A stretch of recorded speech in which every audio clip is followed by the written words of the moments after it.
G Vishnu, നിങ്ങൾ ഈ വിവാദത്തിൽ എവിടെയാണ് നിൽക്കുന്നത്? കേന്ദ്ര ഏജൻസി വരണമെന്നാണ് ഇന്ന് വി മുരളീധരൻ പറഞ്ഞത്. എല്ലാ അന്വേഷണങ്ങൾക്കും കേന്ദ്ര ഏജൻസി കേരളത്തിലേക്ക് വരണമെന്നാണോ നിങ്ങളുടെ നിലപാട്? സ്മൃതി, കേരളത്തിലെ സർക്കാർ LDF ആലോചിച്ചുറച്ച് ഒരു നടപ്പിലാക്കിയ അഴിമതി കേരള സർക്കാരിന് കീഴിലുള്ള ഏതെങ്കിലും ഏജൻസി അന്വേഷിച്ചാൽ പുറത്തു വരുമെന്ന് നിങ്ങളാരെങ്കിലും കരുതുന്നുണ്ടോ?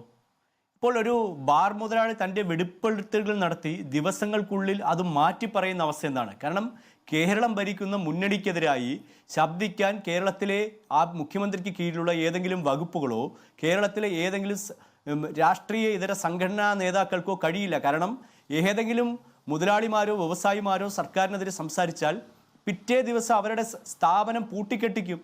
അങ്ങനെയുള്ളപ്പോൾ ആരെങ്കിലും അവർക്കെതിരെ സംസാരിക്കുമോ? സംസ്ഥാന സർക്കാരിൻ്റെ കീഴിലുള്ള ഏതെങ്കിലും ഏജൻസി അന്വേഷിച്ചാൽ അവർക്ക് ക്ലീൻ ചിറ്റ് കിട്ടുകയല്ലാതെ എന്തെങ്കിലും നടപടി ഉണ്ടാകുമെന്ന് നമ്മളാരെങ്കിലും കരുതുന്നുണ്ടോ? ശ്രീ ജയചന്ദ്രൻ മാഷ് പറഞ്ഞു ഇത്തരത്തിലുള്ള ചർച്ചകളൊന്നും തന്നെ ഇവിടെ നടത്തിയിട്ടില്ല. MV ഗോവിന്ദൻ മാഷിൻ്റെ വാക്കുകൾ വിശ്വസിച്ചെടുത്താൽ അദ്ദേഹം പറയുന്നു ഇവിടെ ചർച്ചകൾ നടത്തിയിട്ടില്ല, തീരുമാനങ്ങളൊന്നും ആയിട്ടില്ല. പിന്നെ എങ്ങനെയാണ് ചീഫ് സെക്രട്ടറിയുടെ നേതൃത്വത്തിൽ യോഗം നടന്നത്, ടൂറിസം ഡയറക്ടറുടെ യോഗത്തിൽ നടന്നത്? അപ്പോൾ LDFും CPM ഒന്നും അറിയാതെ തന്നെ കേരളത്തിൽ മുഖ്യമന്ത്രിയുടെ മരുമോന്റെ നേതൃത്വത്തിൽ ഒരു പാരലൽ സർക്കാർ കേരളത്തിൽ പ്രവർത്തിക്കുന്നു. ശ്രീ റിയാസും MB രാജേഷും കൂടി സ്വയം ഒരുമിച്ച് ആലോചിച്ച് കൂട്ടിക്കൊണ്ട് കേരളത്തിൽ ഒരു മദ്യനയം തിരുത്താൻ തീരുമാനിച്ചോ എന്ന് MV ഗോവിന്ദൻ മാഷ് ഇപ്പോൾ വ്യക്തമാക്കേണ്ടതുണ്ട്. കാരണം LDF ആലോചിച്ചിട്ടില്ല, പക്ഷേ ടൂറിസം വകുപ്പിൽ തീരുമാനമുണ്ടായിരിക്കുന്നു, എക്സൈസ് വകുപ്പിൽ അനൗദ്യോഗികമായ നടപടികൾ ഉണ്ടായിരിക്കുന്നു. ഇവരെയെല്ലാം വിളിച്ചുകൂട്ടി ചീഫ് സെക്രട്ടറിയും ടൂറിസം ഡയറക്ടർ PB നൂഹിന്റെ നേതൃത്വത്തിൽ കേരളത്തിലെ മുതലാളിമാരെ എല്ലാം വിളിച്ചിരുത്തുന്നു. അപ്പോൾ എന്തിനു വേണ്ടിയാണ് നടത്തിയത്? കാരണം കേരളത്തിൽ ഡ്രൈ ഡേ അടക്കം പിൻവലിച്ചുകൊണ്ട് കേരളത്തിൽ യുവാക്കളുള്ള സ്വകാര്യ സ്ഥാപനങ്ങളെല്ലാം കൂടുതൽ ബാറുകൾ അനുവദിക്കാൻ വേണ്ടി കോടികളാണ്, നമ്മൾ ഈ കേട്ട തുകയൊന്നുമല്ല CPM ആവശ്യപ്പെട്ടുള്ളത്, അല്ലെങ്കിൽ മുഹമ്മദ് റിയാസും MB രാജേഷും ഒക്കെ ആവശ്യപ്പെട്ടുള്ളത്, അതിലും വലിയ തുകകളാണ്. അപ്പോൾ അവർ വലിയൊരു അഴിമതിയാണ് ഇതിന്റെ പിന്നിൽ നടത്തിയിട്ടുള്ളത്. കഴിഞ്ഞ കാലഘട്ടത്തിൽ UDFന്റെ കാലത്ത് എത്രത്തോളം അഴിമതി നടന്നു, കോടികൾ ആവശ്യപ്പെട്ടു എന്ന് പറയുമ്പോൾ അതിന് നിങ്ങളുടെ കയ്യിലുള്ള തെളിവ് എന്താണ്? BJPയുടെ പക്കലുള്ള തെളിവ് എന്താണ്? കേരളത്തിലെ എക്സൈസ് വകുപ്പും ടൂറിസം വകുപ്പും ഭരിക്കുന്നത് ആരാണ് ഭരിക്കുന്നത്? CPM അല്ലാതെ വേറെ ഏതെങ്കിലും പാർട്ടിയുടെ നേതാക്കന്മാരാണോ? ഇനി എന്തിനാ അവരുടെ പേരെടുത്ത് മുതലാളിമാർ പറയേണ്ട ആവശ്യം? ആരാ അനുമതി കൊടുക്കേണ്ടത്? വേറെ ഏതെങ്കിലും സംസ്ഥാനത്തെ മന്ത്രിമാരാണോ? അതോ മറ്റേതെങ്കിലും രാഷ്ട്രീയ പാർട്ടിയുടെ നേതാക്കന്മാരാണോ? അല്ലല്ലോ. ഇവിടെ അനുമതി കൊടുക്കേണ്ടത് ടൂറിസം വകുപ്പും കേരളത്തിലെ മുഹമ്മദ് റിയാസും MB രാജേഷും അടക്കമുള്ളവർ തന്നെയാണ്. അവരുടെ വകുപ്പുകളിലാണ് ചർച്ച നടത്തിയത്. അവരറിയാതെ ചർച്ച നടക്കുമോ? സ്മൃതി, നിങ്ങൾക്ക് എങ്ങനെയാണ് പറയാൻ കഴിയുന്നത് അവരറിഞ്ഞിട്ടില്ല എന്ന്? അവരുടെ വകുപ്പിലെ ഡയറക്ടർമാർ ചർച്ച നടത്തുമ്പോൾ അവരുടെ മന്ത്രിമാർ അറിഞ്ഞിട്ടെങ്കിൽ മന്ത്രിമാർ വേറെ പണിക്ക് പോകണം. ഇത് മന്ത്രിമാർ അവരെ അറിവോടുകൂടി അവരുടെ പരസ്പര സമ്മതത്തോടുകൂടി തന്നെയാണ് നടത്തിയത്. അല്ല, KM മാണി മന്ത്രിയാകുന്ന ഘട്ടത്തിൽ KM മാണിക്ക് അങ്ങോട്ട് കൊടുത്തു, മന്ത്രിയുടെ കയ്യിൽ കൊടുക്കുന്നു എന്നതായിരുന്നല്ലോ പുറത്തു വന്ന വെളിപ്പെടുത്തൽ. ഇതങ്ങനെയുള്ള പ്രതികരണമല്ല. സർക്കാരിന് കൊടുക്കേണ്ടി വരും എന്ന് പറയുമ്പോൾ CPMനെ സംബന്ധിച്ച് അതിൻ്റെ രീതി പാർട്ടിക്ക് കൊടുക്കുക എന്നുള്ള രീതിയിലേക്കാണ് അത് പോവുക, CPMന് ലഭിക്കുന്ന രീതിയിലേക്കാണ് അത് പോവുക. പക്ഷേ അങ്ങനെ പറയുന്നില്ല, കൊടുക്കേണ്ടി വരും എന്ന് മാത്രം പറയുന്നു. ഇന്ന ആൾക്ക് കൊടുക്കുന്നു എന്ന രൂപത്തിൽ KM മാണിക്കെതിരെ ഉയർന്ന പോലുള്ള ശക്തമായ ആരോപണമാണോ ഇപ്പോൾ ഉയരുന്നത്? താങ്കൾ ഈ 2 മന്ത്രിമാരുടെ പേര് പറയുമ്പോൾ 2 മന്ത്രിമാർ കോടികൾ വാങ്ങി എന്ന് പറയുമ്പോൾ അതിനൊരു തെളിവ് വേണ്ടേ കയ്യിൽ? അങ്ങനെ ഒരു വെളിപ്പെടുത്തൽ വേണ്ടേ കയ്യിൽ? അല്ല, അനുമോന്റെ വെളിപ്പെടുത്തൽ സ്മൃതി ഞാനും ഒക്കെ കേട്ടല്ലോ, നമ്മളെല്ലാവരും കേട്ടല്ലോ.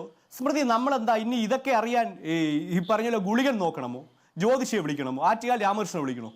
ഇതൊക്കെ അറിയാൻ കേരളം ഭരിക്കുന്നത് ആരാണ്? CPM ആണ്. എന്താ ആർക്കും അറിയില്ലേ? ടൂറിസം വകുപ്പ് മന്ത്രി ആരാണ്? എക്സൈസ് വകുപ്പ് മന്ത്രി ആരാണ്? ഇവരറിയാതെ അവരുടെ വകുപ്പുകൾക്കുള്ളിൽ ചർച്ച നടത്തുമോ? അപ്പോൾ അവരൊന്നും പേരുകൾ പരാമർശിക്കാൻ പാടില്ല. അവർക്കൊന്നുമായി ഇതുമായി യാതൊരു ബന്ധവുമില്ല എന്ന് ജയചന്ദ്രൻ മാഷ് പറഞ്ഞാൽ ഞാൻ വിശ്വസിക്കും. അദ്ദേഹം CPMനെ ന്യായീകരിക്കാൻ വേണ്ടി ഉളുപ്പില്ലാതെ പച്ചവെള്ളം പറയുന്നത് പോലെ കള്ളം പറഞ്ഞുകൊണ്ടിരിക്കുകയാണ്. സ്മൃതിയും കൂടി അത് ഏറ്റെടുത്താൽ അവരെ വെള്ളപൂശുന്നതിനെ തുല്യമാവുകയുള്ളൂ. കാരണം അവരുടെ വകുപ്പുകളിൽ കൃത്രിമത്വം നടക്കുമ്പോൾ, അവരുടെ ഡയറക്ടർമാർ ഇതുമായി ബന്ധപ്പെട്ട് ആലോചിക്കുമ്പോൾ, ചീഫ് സെക്രട്ടറിമാർ ആലോചിക്കുമ്പോൾ, അതിന് പടിപടിയായി ഓരോ ദിവസവും ചീഫ് സെക്രട്ടറിയുടെയും ടൂറിസം ഡയറക്ടറുടെയും മദ്യ മുതലാളിമാരുടെയൊക്കെ യോഗങ്ങൾ തുടർച്ചയായി നടക്കുമ്പോൾ ഇതൊന്നും കേട്ടാൽ വിശ്വസിക്കാതിരിക്കാൻ നമ്മളൊന്നും പച്ചവെള്ളം ചവച്ചരച്ച് കുടിക്കേണ്ട കാലഘട്ടത്തിലല്ല സ്മൃതി ജീവിക്കുന്നത്. എല്ലാവർക്കും കാര്യങ്ങൾ കൃത്യമായി മനസ്സിലാക്കും. ഗോവിന്ദ മാഷ് പറയുന്നു എനിക്കറിയില്ല എന്ന്, പക്ഷേ ടൂറിസം വകുപ്പിൽ ചർച്ച നടക്കുന്നു, എക്സൈസ് വകുപ്പുമായി ബന്ധപ്പെട്ട ചർച്ച നടക്കുന്നു. മറുപടി പറയേണ്ടി വന്നപ്പോഴാണല്ലോ എക്സൈസ് വകുപ്പ് മന്ത്രി ഇപ്പോൾ വിദേശ രാജ്യത്തേക്ക് പോയത്. അദ്ദേഹം എത്ര ദിവസം മുമ്പാണ് യാത്രയ്ക്കുള്ള അനുമതി വിദേശകാര്യ വകുപ്പിന് നൽകിയിട്ടുള്ളത്? ഇതെല്ലാം ഇന്ന് കേന്ദ്രമന്ത്രി വിദേശകാര്യമന്ത്രി വളരെ വ്യക്തമായി പറഞ്ഞിട്ടുണ്ട്. കാരണം കേരളത്തിലെ മാധ്യമം ആയിക്കോട്ടെ. അല്ല, സ്വകാര്യ സന്ദർശനമാണെങ്കിൽ അനുമതിക്ക് അപേക്ഷ നൽകിയിരുന്നല്ലോ. അദ്ദേഹം എന്തിനാ പെട്ടെന്ന് ഒളിച്ചോടിയത്? അദ്ദേഹം യാത്രയ്ക്ക് എന്നാ തീരുമാനമെടുത്തത്? എന്നാ വിദേശകാര്യ വകുപ്പിന് അനുമതി തേടി അയച്ചിട്ടുള്ളത്? സ്വകാര്യ സന്ദർശനത്തിന് വേണ്ടിയാണെങ്കിൽ പോലും അദ്ദേഹം അനുമതി തേടി വിദേശകാര്യ വകുപ്പിന് കത്തയച്ചിരുന്നല്ലോ.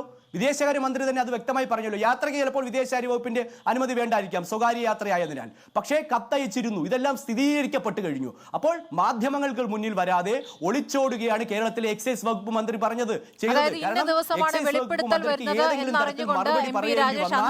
പിറ്റേ ദിവസം പോയി എന്നാണോ? അങ്ങനെ പോകാൻ പറ്റുമോ?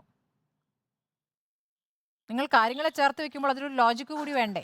മാധ്യമങ്ങൾക്ക് എന്നാ ഞാൻ ഡേറ്റുകൾ അല്ല, ഞാൻ കൃത്യമായ ഡേറ്റുകൾ പറയാം. വിദേശകാര്യ വകുപ്പിന് മുന്നിൽ അദ്ദേഹം അനുമതി അപേക്ഷിച്ചത് 22-ാം തീയതി മാത്രമാണ്. അദ്ദേഹം എത്രാം തീയതി യാത്ര പോയത്? അദ്ദേഹത്തിന് എന്താ നേരത്തെ നൽകാൻ കഴിയില്ലായിരുന്നു? അപ്പൊ അതൊക്കെ ഞങ്ങളോട് ആരോടും പറയണ്ട. CPM-ന്റെ ശ്രീ ജയചന്ദ്രൻ മാഷി ചിലപ്പോൾ വിശ്വസിക്കുമായിരിക്കാം. സ്മൃതി പറഞ്ഞാലൊന്നും ഞങ്ങളാരും ഇത് വിശ്വസിക്കാൻ കേരളമൊന്നും തയ്യാറാവുകയൊന്നുമില്ല. അതുകൊണ്ട് അദ്ദേഹത്തിന് മറുപടി പറയേണ്ടി വന്നാൽ അതിൽ കുരുങ്ങാൻ പോകുന്നത് കേരളത്തിലെ മുഖ്യമന്ത്രിയുടെ പ്രിയപ്പെട്ട മരുമകനായിരിക്കും എന്നുള്ള കാര്യത്തിൽ അർത്ഥശങ്കയില്ലാതെ മുഴുവൻ പേർക്കും അറിയാം. അതുകൊണ്ടാണ്